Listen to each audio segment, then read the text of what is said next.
So, I was on the fence over making this video because, as you know by now, I tend to cover Pokemon related content and mostly focus on that. But a new game came out recently that, unless you've lived under a rock, you would struggle to go 1 hour without seeing at least one instance of it appearing. I was hesitant to make this video because it basically was me coming to terms with my thoughts on the one franchise I loved more than any other and didn't want anything negative to surround it because of how close it was to my heart. But I can't deny it. I can't deny how I feel about the games I play and love. And honestly, I feel better saying it out loud because despite my earlier hesitations, after all of my research and thinking long and hard about getting this game because of what I mainly focus on playing for my Twitch channel, that is, I love Palworld as much, if not as much, as Pokemon. And I wish Pokemon had done what Palworld is doing before Palworld did it, so I wouldn't have to feel sad at one of my favorite franchises.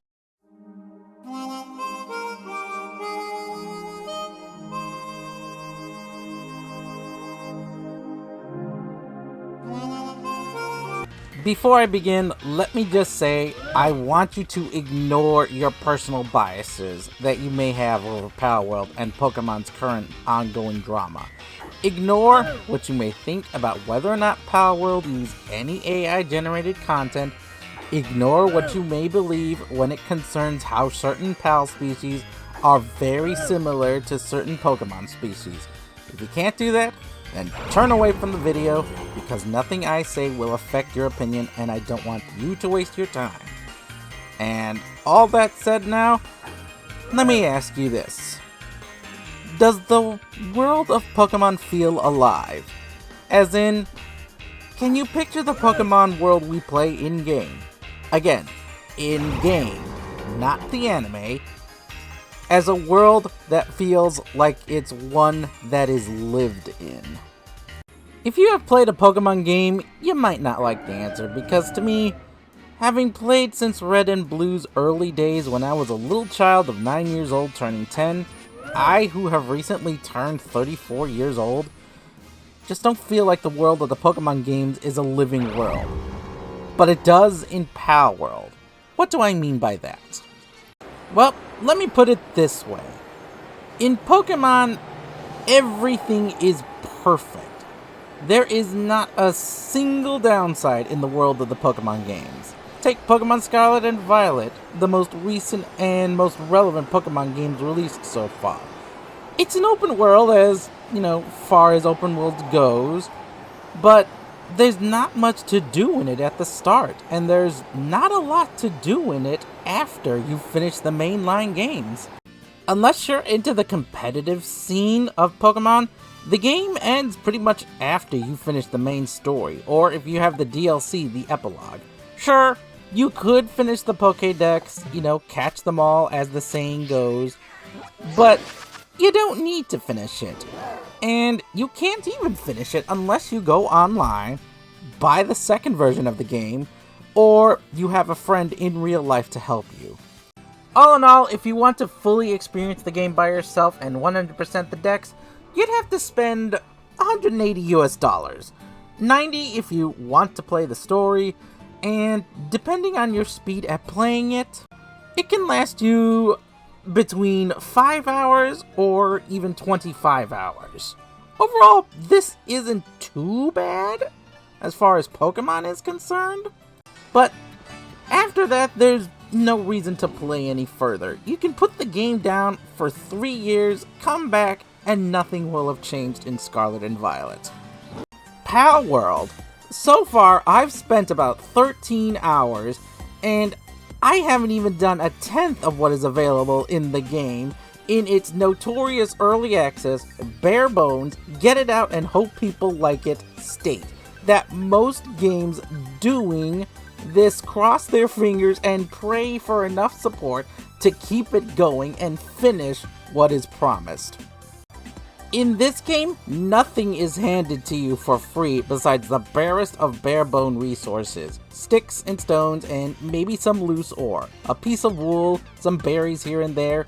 But otherwise, you have to work from nothing to get something, like all survival games. And that is what Palworld is first. A survival game. Does it have that creature collection mechanic? Yes. But that is only a supplementary mechanic to the game to help you out. You can honestly do many things by yourself, but some things require pals to accomplish. And believe me, the further into the game you go, the more you have to depend on your pals to help you out.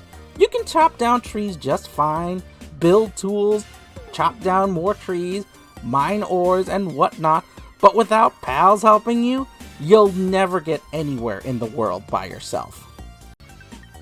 And also, the game feels very alive. It is very alive. It is a world I feel is a living, breathing world within the game. There are towns where people are just barely getting by however they can, traveling merchants, roaming bandits, pals hunting and fighting, wandering here and there as naturally as animals do in the real world. They aren't just sitting around, they wander with purpose sometimes. They even sometimes get into territorial disputes with their own kind. There are also locations where each place feels like it could hold its own story, tell its own mythical, grandiose storyline, share the history of the wider world, and make you feel really small in comparison to the massive open world that you are playing in. You can go away from where you load in and get lost hours in without any difficulties. In Pokemon, sure there are cities, but they have no reason for you to visit once you've done the main thing there, which is most often just the gym challenge. Sure, a few have reasons to visit again, but again, it's only for that very specific reason. As an example, once you beat Kofu, you don't need to go to Cascarafa again, unless you want to get a ribbon on your Pokemon indicating that it is your best friend. Once you defeat Iono, you don't need to visit Laventia again unless you want to get an effort ribbon onto one of your Pokemon. And finally, once you defeat Gita the first time, you don't need to return to the Pokemon League again, and you can't even go inside the building anymore. There is no story in the cities, nothing happening, nothing worth visiting or exploring these cities again, outside of just to change the terror of your Pokemon, or maybe get a ribbon onto a key member of your team or something. Just to prove my point even further, let's go back to the previous generation game, Sword and Shield, to an aesthetically impressive looking location, Balonley. Sure, it looks pretty, but other than a few houses that you can enter, the Pokemon Center, and of course the gym, there's nothing to do here outside of maybe a mini story and the gym. You can't explore anywhere. You're only allowed to go to the locations the game wants you to go to, and it basically forces you to do the gym and leave. Once you've done the gym and maybe the mini story here, the game basically says, don't come back here again. Also, you can't get lost in Pokemon games, as until Scarlet and Violet, you were basically forced to go down often very straight routes from destination to destination, and even in Scarlet and Violet, you have to actually try to get lost in order to even feel like you are lost. So, why did I share this? Why did I just say what I said? To keep bashing Pokemon? No. Because Pokemon does not want to evolve. They were content to keep making the same game over and over for 25 years. You don't believe me? How many of the mainline Pokemon games start out with you as a single child between the age of 10 and 14 with your single mother, either living in a small town or have moved to a small town in the region?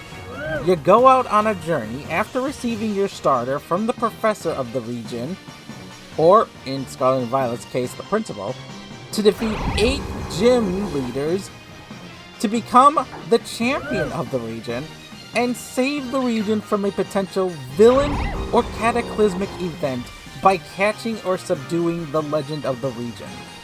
They're so slow to change that I made a joke on my stream where during a game of Mario Party, I got a notification that I got a newsletter from the Pokemon Company mentioning a newly discovered Pokemon. And you'll never guess what the Pokemon that was newly discovered and finally revealed was. It reminded me of when they released the trailer for the final Evos of the Galar starters 12 days after the game was launched. It took them over 20 years to finally venture into open world. Now, you could say they were used to handhelds and they only are starting to get used to consoles. So they don't have the experience with it. But that's the thing. They do have access to the talent for open world content at Nintendo. Look at Legend of Zelda Breath of the Wild. Look at Xenoblade Chronicles. Pokemon can create the game fans dream of playing if they just hire the talent. They can outsource development of the game to a company, to a developer, to a team that has the experience to make it the way they want to, if they want to. And they've done it for games before, like Brilliant Diamond and Shining Pearl, Pokemon Coliseum, and Gale of Darkness. But they don't want to. Because they don't want to evolve their games. At least, not until now. Just to explain and prove a point, look at their past 3 generational gimmicks. When Ultra Sun and Ultra Moon, and especially Sun and Moon, were released, they brought back Mega Evolutions. A gimmick fans have been begging see return and expanded upon. But they only brought back the old forms. They didn't add any new ones, in favor of the new generational gimmick, which was just a super nuke based on the type of the move, or something that offered special benefits because the move was a status move. That was it. It was just basically an on-demand nuke. When Sword and Shield came out, the generational gimmick was turning Pokemon big for 3 turns. And they used super nukes over 3 turns.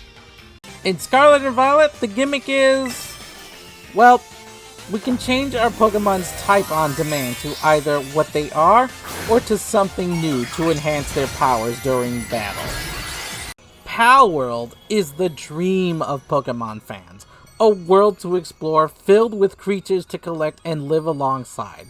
The world feels alive. There is something going on constantly, and there is always something you can do in the game, new places to explore.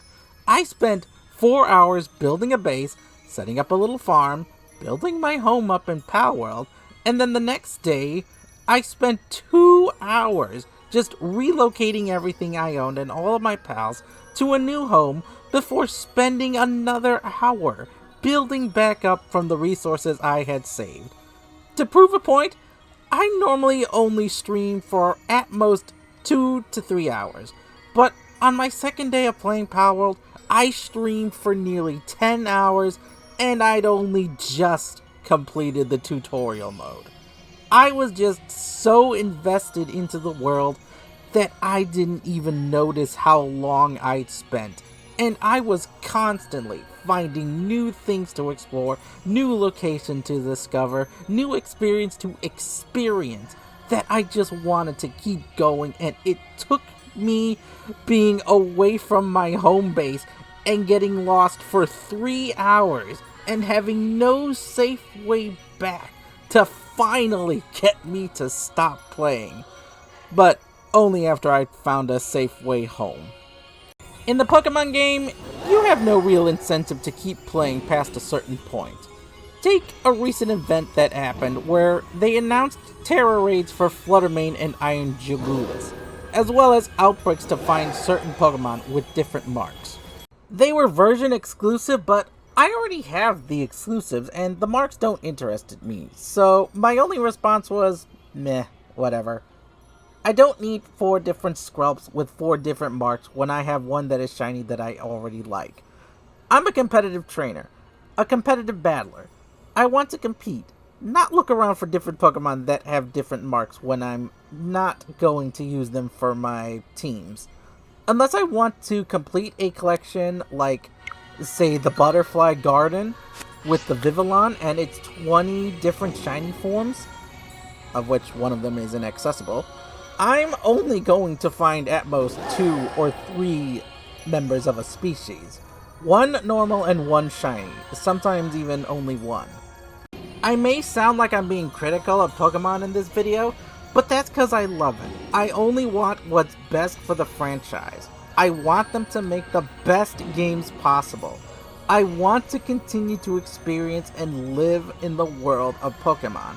But the games have been lackluster recently, and nobody can deny that fact.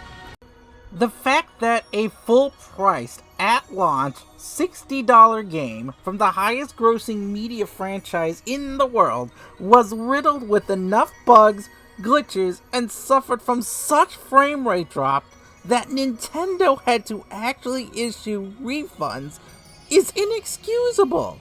And if you think that's harsh on me, let me just point out that Scarlet and Violet were reported in the news to be so poorly optimized that Nintendo had to actually issue refunds. Nintendo, of all the game companies, they never issue a refund. One of their policy even states, in non-legal speech, sorry you bought the wrong Mario Party, but that's not our fault. Even after a year and a $30 DLC, people still make fun of Scarlet and Violet and refer to them as decent PlayStation 2 games. Meanwhile, in a game that is $30 in early access, is expected to be riddled with bugs and glitches, I've been able to run around without any problems or noticeable difficulties. Only a few key areas did I suffer any lag that I barely felt. Sure, I ran into some funny moments where my pals sometimes did sliding movements while T-posing when I spawned into my base, but I let it slide because it's early access. And this stuff is going to happen in early access, and it corrected itself within a few moments.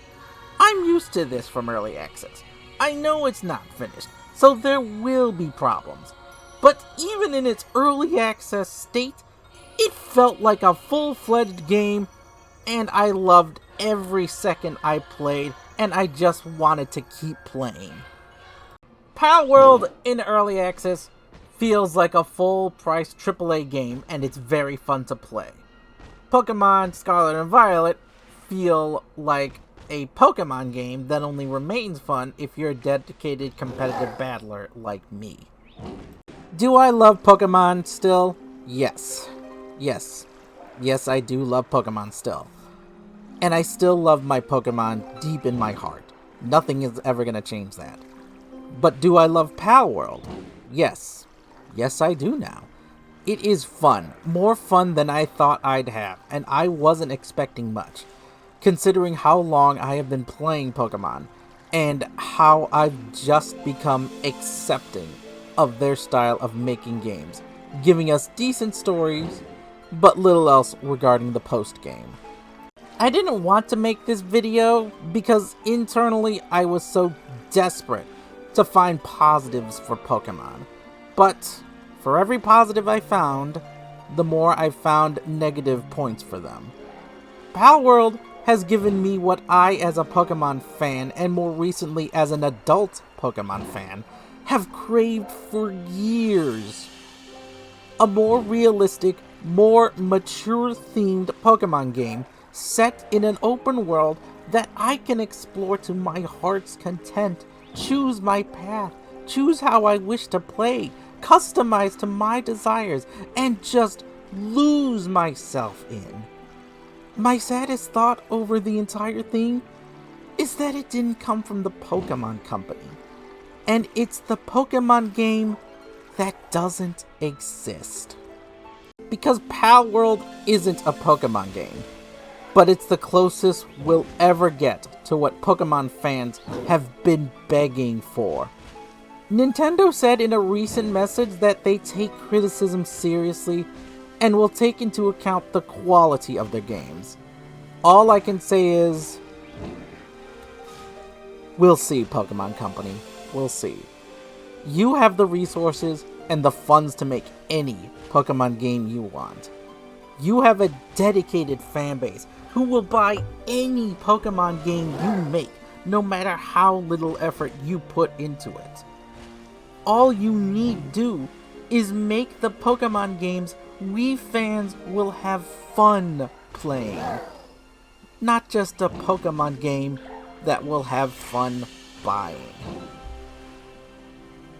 I'm Fedora Reshiram Gaming, and I'll see you next time. If this video even slightly changed your opinions about Palworld, about Pokemon, or if it even just gave you some thought, or made you think about the subject past your personal biases that I pray you set aside just for the context of Palworld as a game, then I hope you will like, comment, and subscribe to the channel. I'll see you all next time when I return to more Pokemon related topics.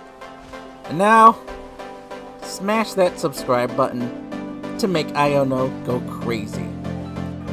When you've reached the point where you can't go on, just come to me, you'll be safe from harm. If you trust in me, then I'll trust in you. There's nothing more that I need to do. If you put your hands in front of mine,